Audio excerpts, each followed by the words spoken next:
Yes! Yes! Yes! Nathan Beats.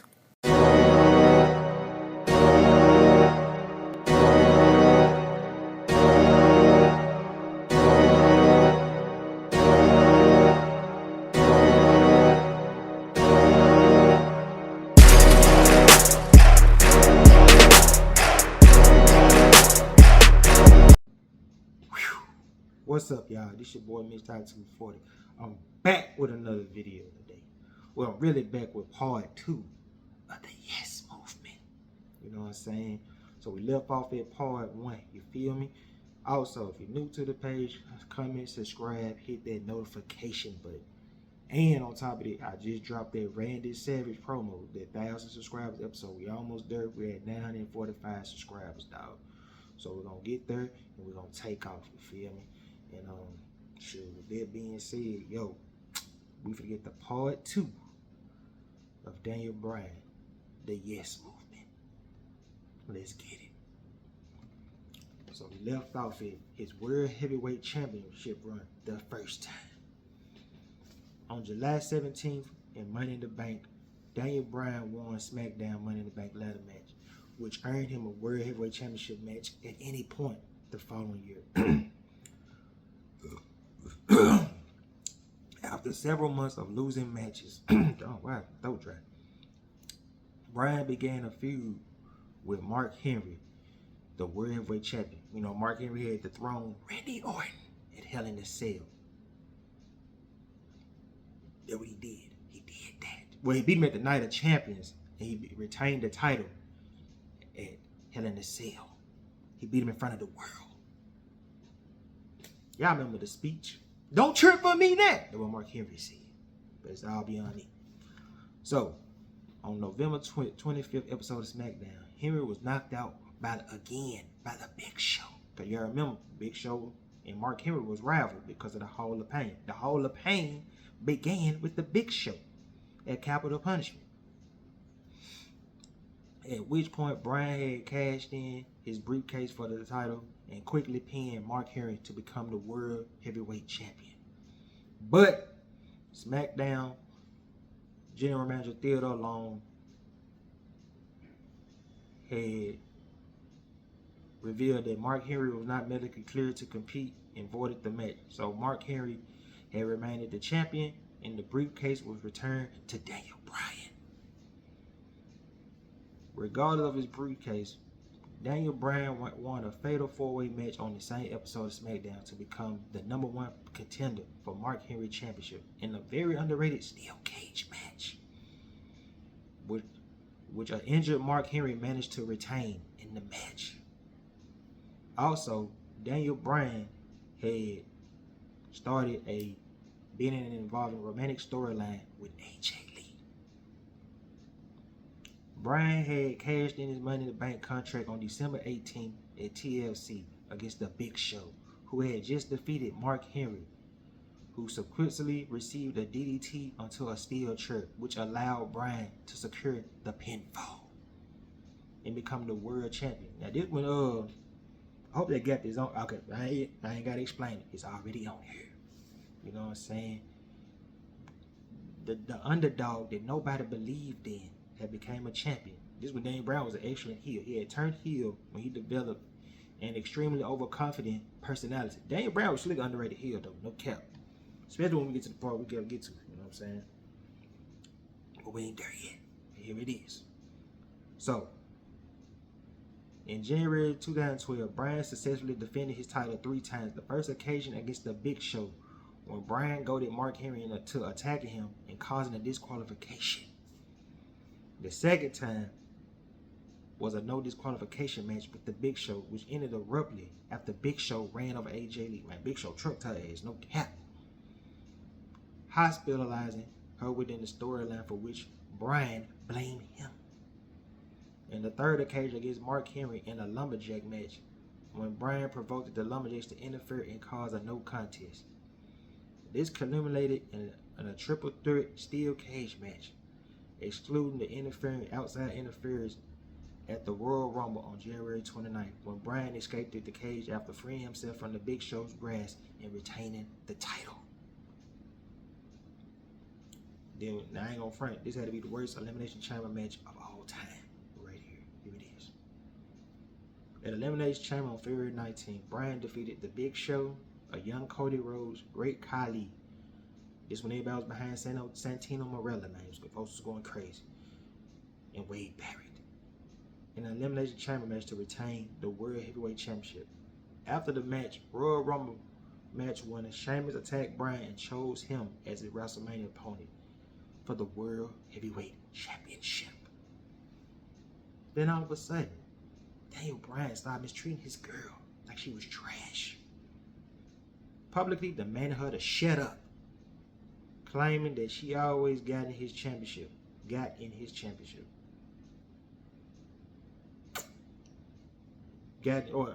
She always got in his way. My bad, not his championship. My bad, I misread that. She always got in his way. Despite these actions, AJ continued to stand by her man's side. You dig? But Daniel Bryan reign as World Heavyweight Champion ended at 105 days when Sheamus defeated him in 18 seconds. On April 1st, due to Bryan being distracted, receiving a good luck kiss from AJ Bryan. On the following episode of SmackDown, Bryan blamed AJ for his title loss and ended their relationship. Despite AJ attempts to mend their relationship, Bryan cruelly rebuffed her multiple times, leaving AJ an emotional wreck. At Extreme Rules on April 29th, Bryan failed to regain the World Heavyweight Championship from Sheamus in a 2 out of 3 falls match, losing 2 falls to 1. Then, of course, our oddly friendship came together. Here it is. The next night on Raw Super Show, Bryan became the #1 contender to CM Punk's WWE Championship when he won the Beat the Cock Challenge by defeating Jerry Lawler under 3 minutes. Bryan received the title match at Over the Limit on May 20th and suffered a controversial loss when Bryan rolled back onto his shoulders as he applied the Yes Lock. Punk tapped out immediately after the referee counted the pinfall win for Punk. Shortly before Over the Limit, Bryan interfered in the match between Punk and Kane to frame Punk attacking Kane with a steel chair, leading to a 3-way feud. During this time, a jittery AJ turned her affections to Punk and Kane. On the June 1st episode of SmackDown, Bryan interfered, caused the WWF Championship match between Punk and Kane ending a double disqualification, resulting in a triple threat match. Hey, AJ was crazy, boy. She had that Jezebel spirit. That Jezebel spirit at the time. She was playing all 3 of them dudes. Boy, she ended up with one of them for real, but well, she did it too. But whatever. So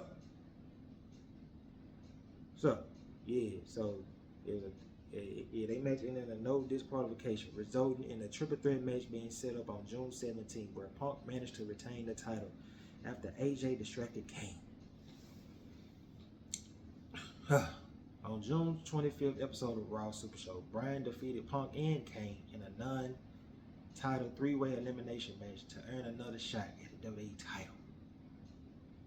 At Money in the Bank on July 15th, Bryan failed to capture the WWE Championship again from Punk in a no disqualification match with special guest referee AJ Lee. The following night on Raw, AJ accepted Bryan's marriage proposal. I'm gonna be real with y'all. It was a lot of controversy at the time because if y'all remember, Brie Bella had kayfabe live on TV on Twitter. You know what I'm saying? Doing that little wedding. You know what I'm saying? If y'all remember it. So she accepted his proposal. So on Raw 1000, Bryan's storyline wedding ended in failure when AJ Lee left Bryan at the altar and instead accepted Vince McMahon's offer as the permanent Raw GM. Bryan Knight turned bad to worse when he was later attacked by The Rock and insulted by celebrity Charlie Sheen. And AJ wanted her revenge. AJ's rejection of Bryan turned him into an angry, bitter individual, resulting in Bryan lashing out at the audience. AJ Lee continued to exact her revenge on Bryan, denying him a WWE Championship match instead of forcing him to team up with, forcing him to face Kane at SummerSlam, where Bryan got the dub. As a result of Bryan and Kane's issue, AJ enrolled in the anger management class. Man, that was one of the best segments of all time, bro, with Dr. Shelby, bro. Man, Dr. Shelby was underrated funny and very, very underrated needed. Man, this made Kane character look so human, bro. No cap. So, she arranged an anger management class that hosted by Dr. Shelby. They was later forced to hug it out. At a arrangement of Dr. Shelby and AJ, Brian turned face once again when he and Kane formed the team who was constantly bickering and fighting. Even during matches inadvertently resulting in the team defeating the primetime players to become the #1 contender for the WWE Tag Team Championships on the September episode of Raw. Then defeating the champions, Truth and Consequences, Kofi Kingston and R-Truth to win the championship on September 16th at Night of Champions. Then of course, the team was named Team Hell No. They started a feud with the Shield leading to tables, ladders, and chairs match on December 16th, where the Shield was victorious after pinning Bryan. I think this when Brock Lesnar had the championship belt. I'm trying to remember. Brock champion right at this time. I think that was the main event at the TLC with Ryback. I'm trying to remember. Y'all let me know in the comments. I think that was one of the times Brock Lesnar had the belt. I'm not sure. No, Brock won third. No, Punk was hurt. That's what it was. Punk was hurt. Yeah, Punk was supposed to have a TLC match with Ryback, but he needed some time off. That's what it was. This one was Brock was third. Alright. So, on January 27, 2013, the Royal Rumble, Team Hell No retained the WWE Tag Team Championship against Team Rhodes Scholars, which was Damien Sandow and Cody Rhodes. But on February 4th episode, Raw, Bryan was inserted into the World Heavyweight Championship #1 contender Elimination Chamber match when he defeated Rey Mysterio. After which the returning Mark Henry attacked both men. On February 17th Elimination Chamber, Bryan was the first man eliminated courtesy of Mark Henry. But on April 7th at WrestleMania 29, Team Hell No defeated Dolph Ziggler and Big E Langston for another successful title defense. Team Hell No rekindled their rivalry with the Shield following night on Raw after saving The Undertaker from an ambush. But on the Team Hell No and Undertaker on the episode of Raw, on the April 22nd episode of Raw, Team Hell No and Undertaker were defeated by the Shield in a 6-man tag match. The Shield went on to take out The Undertaker and rack up wins over Bryan and Kane in both single matches. That also included WWE World Champion John Cena. But on May 19th May 19th at Extreme Rules, Bryan and Kane lost the WWE Tag Team Championship to Seth Rollins and Roman Reigns, ended a 245-day title reign. Then, of course, the title of the episode. It was him versus the world. Vince didn't like him. Vince didn't believe in him for real. Here it is. Let's get to it. As Bryan began pin led to a loss to the WWE Tag Team Championship, he became obsessed in proving that he was not the weak link of Team Hell No. And as a result, it became even more aggressive, overzealous behavior to Team Hell No, losing their tag match to Seth Rollins and Roman Reigns on May 27th on the episode of Raw. During this storyline, Bryan was praised as the best performer in the WWE, having an unmatched connection with the crowd by the critics, peers, and veterans of professional wrestling in the industry. I remember that day. Bryan tapped out, right? Turned up on this SmackDown. I remember this. Here it is. The Shield finally lost.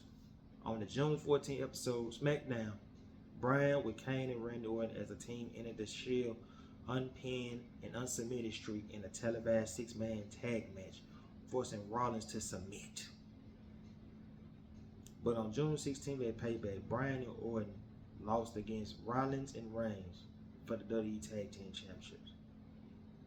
The following night on Raw, a match between Bryan and Orton ended via referee stoppage after Bryan suffered a legitimate nerve injury, which was a stranger resulting in Bryan unable to feel both of his arms for the rest of the match. But here it is. The Yes Movement was born. Heading to SummerSlam, Bryan's storyline where WWE Vince McMahon turned was against Bryan due to Bryan's image of not fitting McMahon's vision of a typical WWE wrestler, which is real life. Vince loves bodybuilders. I'm sorry. Batista, Mason Ryan, Triple H. Do I gotta keep on naming them? Hulk Hogan. Just saying. Vince loves bodybuilders, dog. And plus, he a bodybuilder himself. You see the old, well, not the old Vince, but Vince 20 years ago. Oh yeah, Vince living ways, dog. So, he didn't fit Vince's vision, a typical WWE wrestler. While WWE Chief Operation Triple H was in support of Bryan, which we thought he was, at SummerSlam, Bryan defeated John Cena to win his first WWE Championship. Wrong. But after the match, Triple H said, "Sit your ass down." Pedigree. Leading to the vision. Randy Orton, who had won Money in the Bank, cashed in the contract to win the title. And the Authority was born. Here it is. The next night on Raw, Triple H and the McMahons endorsed Orton as the face of the WWE, while labeling Bryan a B-plus player, forming the Authority faction, while Triple H threatened to fire anyone who disobeyed him. Bryan was left alone to take on and suffer attacks from Orton and the Shield. Bryan regained the title from Orton at Night of Champions, but was stripped of the title the following night by Triple H. I forgot about that part. Bryan wrestled Orton for the vacant titles twice. Won at Battleground and ended a no contest in the second match in Hell in a Cell, which Randy Orton won. Then he met a new character. Until January, he was involved in a storyline with the Wyatt family. Bryan and CM Punk defeated Wyatt family Luke Harper and Eric Rowan at Survivor Series, while Harper, Rowan, and the Leader defeated Bryan in the handicap match at the December 15th TLC match, because that's when CM Punk fought the Shield, and y'all know the history of that. Y'all heard the Colt Cabana episode. I do that episode. It's gonna be a weekly episode, but I gotta start writing that shit. It's gonna be a weekly, but it's gonna be just about Punk and Roman's relationship. Let's get to it. But we'll get to it when we get to it. So he lost at table, ladders, and chairs. But on the final episode of Raw, this when the fans weren't going. The fans weren't trying to hear none of it. Bryan gave in and joined the Wyatt family. His ring name briefly changed to Daniel Wyatt. But however, on January 13th, 2014 episode of Raw, Wyatt and Bryan failed to win the WWE Tag Team Championship from the Usos in a tag team steel cage match. Bryan attacked Wyatt led to the audience saying yes, yes, yes, yes. And y'all gotta remember, it was around that time that controversial Royal Rumble right here. This one, Rey Mysterio had returned in the Royal Rumble match, and the fans booed Rey Mysterio out the building. You gotta remember. So, they had a match at the Royal Rumble. He lost to Bray Wyatt. Like I just said, he wanted to participate in the Royal Rumble match, and the fans weren't having it. And that was a good match with Bray Wyatt for sure. Classic match. Then of course, they had to do John Cena. This one they was killing. This one that was my boy. I was so tired of seeing John Cena versus Randy Orton. I was like, God damn, bro, shit. I'm tired. I'm exhausted. Man, did nobody care for the match at the Royal Rumble, man? Did nobody even care for the match at TLC? Sorry. Sorry, man. But they were fans wearing us out, man. Alright. Meanwhile, he continued his feud with the Authority as Kane attacked him on multiple occasions. attempted to injure Bryan before his Elimination Chamber match on February 23rd at the Elimination Chamber, in which Bryan survived until he was one of the final two. But defending champion Randy Orton after Kane had interfered in the match by attacking Bryan. So we all know the controversy that was around this time. CM Punk had just left the company. He had been eliminated by Kane. So this was supposed to be CM Punk here, but CM Punk was so fed up he didn't give a fuck, and he was caught up in his own ways. You know what I'm saying? So they gave it to Bryan. You know what I'm saying? So on March 10th episode of Raw, Bryan and multiple fans occupied, I think this was in Memphis, occupied the ring while WWE Road crew members dressed in Bryan t-shirt posed as fans outside the ring, refusing to leave, resulting in an irate Triple H agreeing to Bryan demand for a match at WrestleMania 30, with the stipulation that the winner will be inserted into the WWE World Heavyweight Championship match. So at WrestleMania 30, Bryan defeated Triple H. Then later that night, he won the triple threat match against Batista and Randy Orton. So, trying to see, he ain't got the part. So Bryan confirmed in his memoir that Bryan's WrestleMania journey due to several factors: the fan rejection of the Batista and the support of Daniel Bryan in the last 6 months. Even when he joined the Wyatt family, of course, like I just said, CM Punk had walked out. So both Bryan and Chris Jericho later said that Bryan's original WrestleMania 30 was I did see Bryan say that he's a WrestleMania match was supposed to be Sheamus, you know what I'm saying? So I saw a video of Daniel Bryan said he finally explained why WrestleMania 30 wasn't his best moment. Like why he loved his AEW run versus the World Heavyweight Championship run. Of course, my man had injuries, and of course, he had the little cancer patient dude, Make-A-Wish, you know what I'm saying? The Connor dude had passed away. The little homie passed away with that Wednesday. I know that was the right time Warrior went to the Hall of Fame, so yeah. So he passed away. Connor had passed away Wednesday, and I think Bryan's father had died. So he didn't initially really get to enjoy that run, you know what I'm saying? He said that was not one of his finest memories, you know what I'm saying? It's like he don't hate the moment, but I don't think that was his true defining moment, you know what I'm saying? So yeah. So on the Raw following WrestleMania 30, Triple H used his authority to grant himself a title match against Bryan, who was then attacked by Orton, Batista, and Kane just before the match ended in no contest. Bryan petitioned when the Shield interfered and chased away Bryan's adversaries. Stephanie McMahon incited Kane to return his mad self, which was Kane complied and granted a future title match against Bryan, and proceeded to carry out brutal attacks against Bryan, which led to a scripted injury to give him time out to mourn his recently deceased father. Told you. I'm not making this up. I do this. So, at December 14th, Bryan defeated Kane in an Extreme Rules match. I think this is when he put Kane through a flaming table. Yeah. And then he had to, so at this point, like I said, Vince didn't ever believe in him. So they were supposed to do the original Brock Lesnar versus Daniel Bryan at SummerSlam. Boy, Bryan's gonna get washed. Whatever. I'm glad they didn't do the match then because this is on here.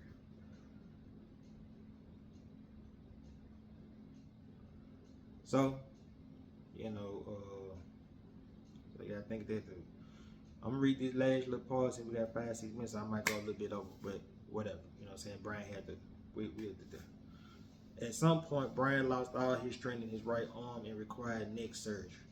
On the May 12th episode of Raw, he was attacked by Kane and stretchered away the same night to justify his absence. On May 15th, Bryan underwent successful neck surgery with a I can't pronounce that injury, dog. To decompress his nerve root haven't been performed. But he was stripped of the WWE Worldwide Championship. It was revealed that Bryan would not be able to compete due to injury. So Bryan was on TV during this period of time. Months after the neck surgery, Bryan's strength has not returned to his own. He returned on November television on January 15th for episode of SmackDown. Bryan entered the 2015 Royal Rumble match at number 10, being eliminated by Bray Wyatt, causing the Philadelphia fans to repeatedly chant for him during the second half of the match. This one Roman Reigns won, and man, this one Vince was just shoving Roman Reigns down our throat. Pause. Damn, felt bad for Roman. The Rock couldn't save him. After defeating Kane in a casket match on January 29th, Bryan won the WWE Intercontinental Championship at WrestleMania 31 in a multi-man ladder match. This made him one of the 6 wrestlers at the time to achieve a Grand Slam due to winning every male active title, while also making him the 26th Triple Crown winner.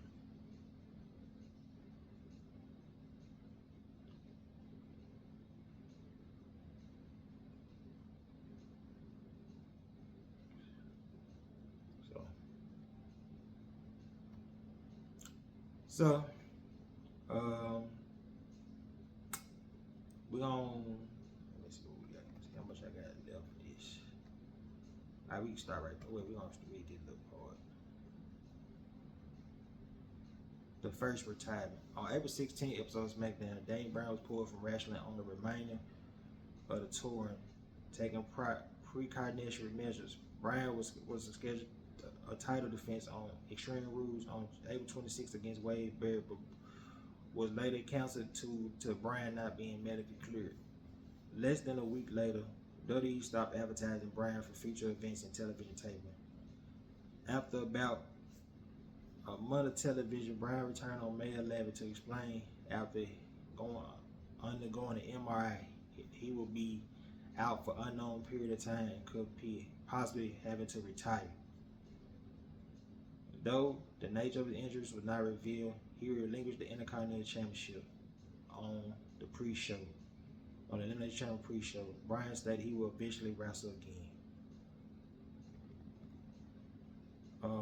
In July, Bryan revealed that his injury, concussion-related, claimed that he had been cleared to return to the ring by medical professionals and was waiting for WWE to clear him. During this time away, he trimmed his signature beard and cut his hair, donating his hair for wigs for kids, similar to Locks of Love. But on February 18th, Bryan retired. On February 8, 2016, Bryan retired for medical reasons.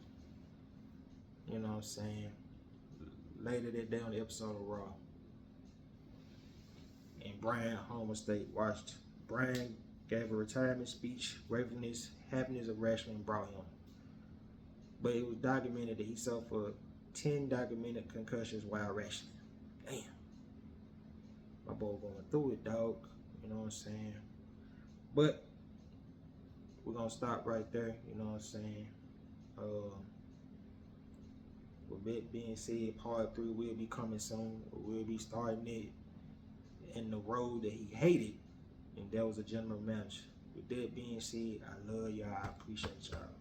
I'm gonna continue to give y'all bangers. I've been slacking on giving y'all this, but I'm glad I recorded this, so I can go edit this and drop this bad boy. You know what I'm saying? Part 3 will be coming soon. I love y'all. Now, peace. Nathan Beats.